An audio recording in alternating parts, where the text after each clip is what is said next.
Bismillahirrahmanirrahim. Assalamualaikum warahmatullahi wabarakatuh. Jumpa lagi pemirsa dengan saya Rahmat Akbar dalam acara Go Syar'i, bahas tentang ekonomi syariah. Pemirsa, tadi pemirsa sudah menonton sedikit mengenai video yang barusan. Nah, saya ingin kita share apa aja sih pelajaran yang sudah kita dapatkan dalam tayangan tadi. Poin yang bisa kita dapatkan bahwa ternyata semua apa yang kita anggap milik kita, semua yang kita anggap sebagai harta kita, kekuasaan kita, bahkan istri dan anak-anak kita adalah semata-mata milik Allah sebagai pemilik yang hakiki. Kita manusia diturunkan di bumi ini sebagai khalifah, mendapatkan wasilah, cuma titipan saja dari apa yang kita anggap sebagai milik kita itu. Nah, karena sebagai pemilik yang menitipkan amanahnya kepada kita, Allah punya hak setiap saat untuk mengambil lagi titipan tersebut. Dan kita sebagai manusia yang sebagai wasilah nggak punya kuasa untuk menolak apapun itu. Nah, kemudian sebagai pemilik yang hakiki, tentu Allah juga memberikan pelajaran, memberikan ujian, memberikan rezeki kepada kita untuk kita mempunyai modal yang cukup menjadi khalifah Allah di muka bumi ini. Dengan segala tadi kita lihat usaha yang dilakukan oleh tokoh tadi, dia berangkat dari nol.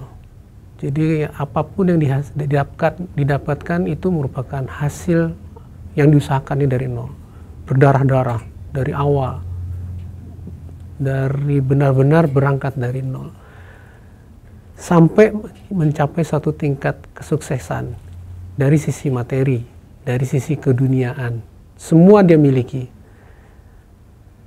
Nah, ini ujian lagi dari Allah. Dengan biasanya manusia setelah mencapai hal itu dan menganggap bahwa semua itu adalah usaha jerih payahnya, kadang suka lupa bahwa itu juga adanya keterlibatan Allah dalam hal itu. Sehingga muncullah yang sifat ketakaburan itu tadi. Sombong, merasa paling hebat, merasa ini adalah usahanya yang dilakukan sendiri tanpa bantuan siapapun. Nah, kemudian terjadi kebangkrutan. Ada pendapat mengatakan bahwa satu kebangkrutan khususnya bagi seorang pengusaha itu bahkan suatu sunatullah, suatu hal yang memang seharusnya terjadi dalam kita berusaha. Itu bagian dari kita ujian, dan bagian dari kita mengalami suatu proses dalam berbisnis. Tapi kalau kita sadar bahwa segala sesuatu itu hanya milik Allah semata, kita nggak akan ngoyo seperti itu. Kita nggak akan berusaha mengejar mati-matian harta, karena kita beranggapan bahwa ini harta cuma milik Allah kok, kita cuma dititipin aja. Yang paling penting adalah bagaimana nanti di akhirat kelak itu kita dapat ganjaran dari apa yang kita perbuat di saat ini. Khususnya sebagai seorang pengusaha, bagaimana kita bisa memanfaatkan fasilitas kita, perusahaan kita, bisnis kita, itu hanya sebagai suatu vehicle, sebagai suatu kendaraan untuk mencapai ganjaran nanti di akhirat kelak. Bukan menjadi tujuan utama di dunia. Nah, kalau kita sadar hal tersebut, berarti harta yang diberikan pada Allah, kesenangan, kesuksesan, dan sebagainya itu adalah satu amanah yang harus dijaga. Bagaimana juga kita harus concern terhadap cara memperolehnya. Bagaimana kita harus memperhatikan detail bagaimana cara karena apapun yang kita peroleh merupakan suatu proses. Apapun proses yang kita lakukan harus sesuai dengan apa yang diperintahkan dan dilarang oleh Allah. Jadi harta, kekuasaan, jabatan justru sebagai vehikel, sebagai mediator untuk kita mendapat keberkahan di akhirat, bukan merupakan tujuan dari apa yang kita usahakan. Tapi Islam nggak melarang kita kaya. Justru kita dianjurkan untuk kaya. Justru kita dianjurkan, kenapa? Karena kita supaya menjadi umat Islam yang kuat. Bahkan dalam satu riwayat disebutkan bahwa 7 dari 10 sahabat Rasulullah yang dijamin masuk surga adalah dari kalangan pengusaha kaya. Ada sebuah hadis yang mengatakan bahwa orang-orang miskin nanti akan lebih dulu masuk surga dibanding orang kaya.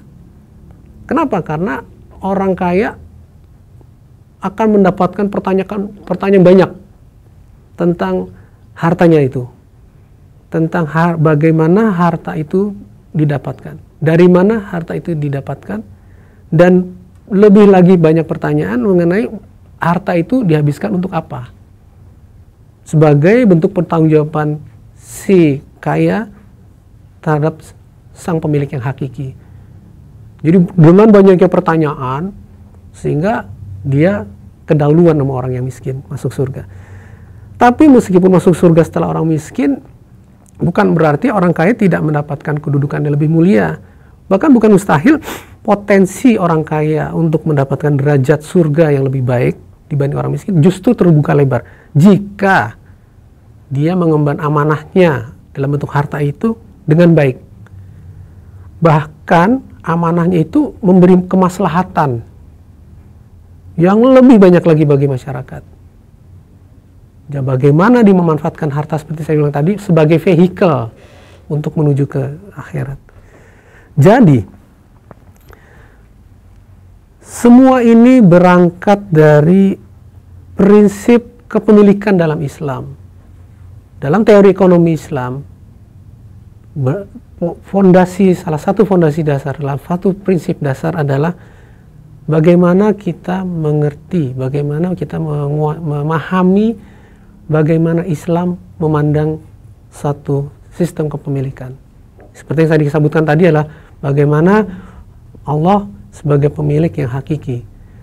Karena dengan menyadari bahwa Allah adalah pemilik yang hakiki dan manusia hanya sebagai pemilik yang relatif atau pemilik yang delegatif, wasilah, itu akan berpengaruh terhadap pola-pola perilaku dalam perekonomian. Dan bagaimana Islam mengaturnya, kita bahas setelah komersial break berikut ini.